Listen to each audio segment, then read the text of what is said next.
ازيكم يا حلوين؟ عاملين ايه؟ يا رب تكونوا بخير. انا متاكده ان ده اكتر فيديو هيفرق معاكم جدا، واخر فيديو هتسمعوه عن ازاي تذاكروا بذكاء، لان بجد يا جماعه هقول لكم على حاجات انتوا اول مره تسمعوها، واخطاء انتوا بتعملوها ومش عارفين ان هي فعلا اخطاء، ودي اللي بتخليكم ما تجيبوش درجه، او مثلا بتخليكم تاخدوا وقت اكتر في المذاكره ومجهود عالي، رغم ان انتوا ممكن تذاكروا الكلام ده كله بس في وقت قليل. والكلام ده مش مني، ده من العلم. يعني العلم بيقولك ازاي تذاكرني، زي مثلا لما اقول لحد ازاي تتعامل معايا بالظبط كده. العلم بيقول لنا ازاي نذاكره. فانا النهارده جايه اقول لكم على العلم بيقول لكم تذاكروني ازاي، اللي هو تذاكروا العلم يعني. اوكي، تعالى في الاول اكلمك عن الخطا اللي معظمنا بيقع فيه وبيخلينا نذاكر بجد وقت طويل جدا، وفي الاخر تكتشف ان انت مش عارف تحل. ده بالظبط اللي جامعه واشنطن عملت عليه دراسه، واثبتت ان القراءه مش بتثبت المعلومات ابدا، وانما في تركايه كده لو عملتوها هتثبت المعلومات فتره طويله. انكم بعد ما تذاكروا جزئيه معينه تقفلوا الكتاب او تحطوا عليه حاجه وتفضلوا تفكروا هو انا استفدت ايه، او ايه الحاجه اللي ذاكرتها. فالطريقه دي هتعرفك اذا كان انت ذاكرت الحاجه دي كويس ولا لا. ودي الغلطه اللي انا حبيت اقول لكم عليها، وده الحل بتاعها، هو انكم تفضلوا تحاولوا كتير وكل شويه تذاكروها كويس قوي قوي قوي. وطبعا القراءه يعني جزء من المذاكره، تفضلوا تذاكروها وتحفظوها، تعملوا اللي عليكم في الحته دي. بعدين اول ما تقفلوها، لو انتوا بتسمعوها او مش بنسمعها، او انتوا بتشرحوا حصل ايه وايه الحاجات اللي ذاكرتوها، عرفتوا تستنتجوا اللي ذاكرتوه كده، انتوا فل الفل ومذاكرين كويس. طيب دلوقتي هكلمكم عن طرق المذاكره الذكيه او تكنيكات للمذاكره. واول طريقه معانا وهي التكرار المتباعد. اكيد سمعتوا عن الموضوع ده كتير، بس تعالوا اشرح لكم بالتفصيل شويه.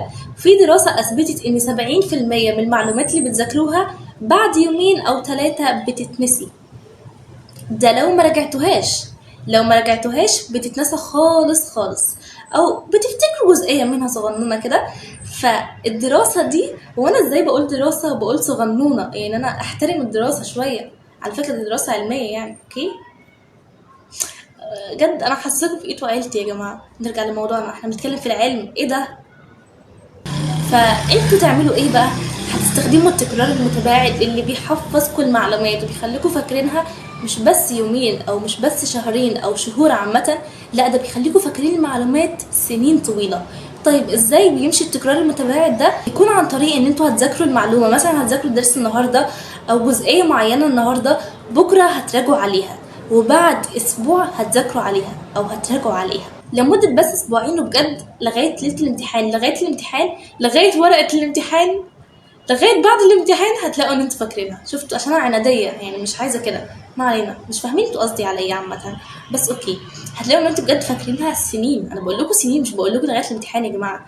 بنتكلم في كلام علمي. لا احنا طلعنا بره المواضيع قوي. طيب تاني طريقه، انا اسفه بس دي انا اللي بقول لكم عليها، وبجد جربوها. انا محتاجه دعواتكم. انا هقول لكم تدعوا لي، بس ادعوا لي ان انا اعدي في الامتحانات كويس واجيب درجه كويسه.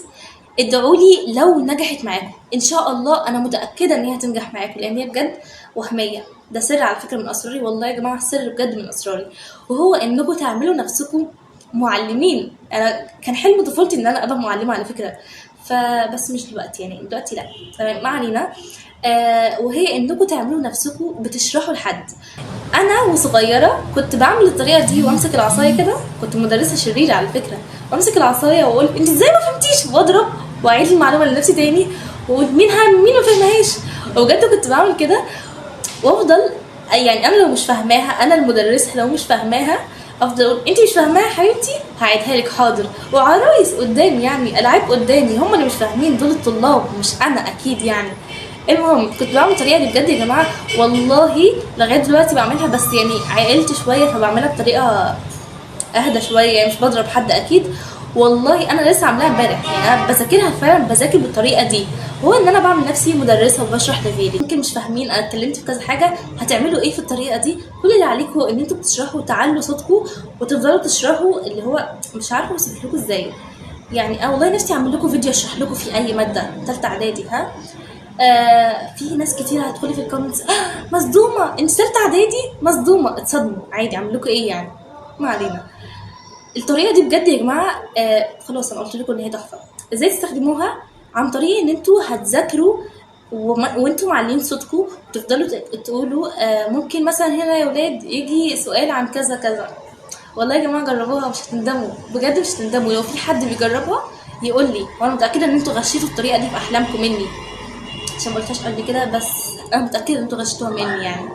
ما علينا، انا عارفه نص الفيديو رغي، بس انا بحب اصلا الكلام، يعني انا كده. اعذروني يا جماعه الاضاءات اتغيرت شويه، بس اتس اوكي، تحفه في كل الحالات. ما علينا.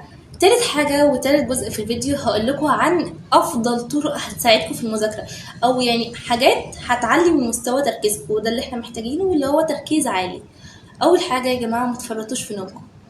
الجسم محتاج يرتاح شوية، فطبيعي انت متحرمش جسمك من ان هو يرتاح ولو على الاقل 6 ل7 ساعات. لا مش على الاقل كمان، هو العدد الصحي اصلا اتوقع 6 ل7 ساعات. لو غلط كلامي هكتب لكم هنا، بس انا متأكدة ان هو من 6 ل7 ساعات الوقت الكويس للنوم، او يعني الحد الكويس للنوم اللي بيخلي الجسم يرتاح وكده.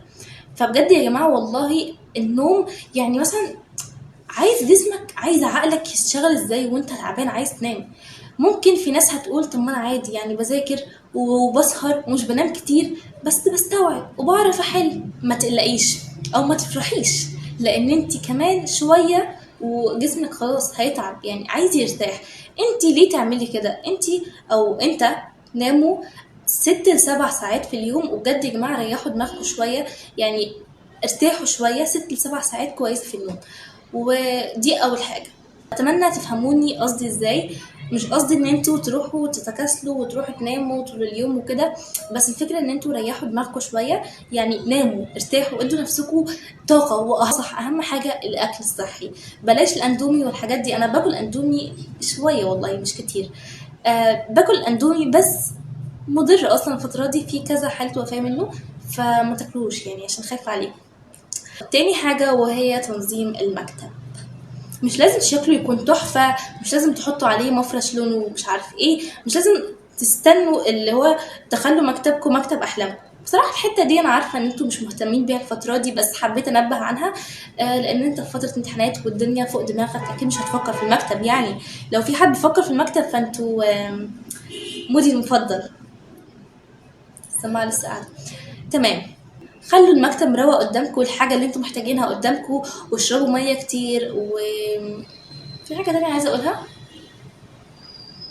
من الطرق اللي مثلا بتساعدني، ان انا بذاكر بعد الفجر. يعني انا بصراحه معتمده في مذاكرتي على بعد الفجر. بصحى مثلا مش بعد الفجر قوي، يعني الساعه 5 او 6، بحب اخليها 5:30 6:30، عشان النص ساعه دي اذاكر فيها.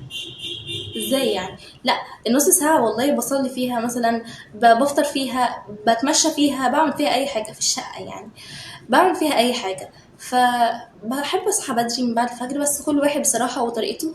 ويفضل ان انتوا تناموا، يعني تناموا فترة الليل دي عشان الامتحانات بس.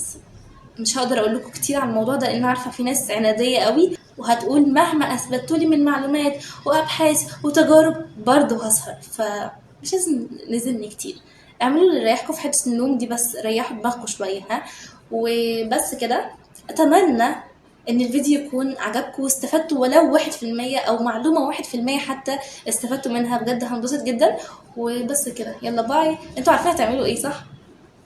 مش عارفه هما يكفوا 3 ولا لا. 1 2 3. ماشي.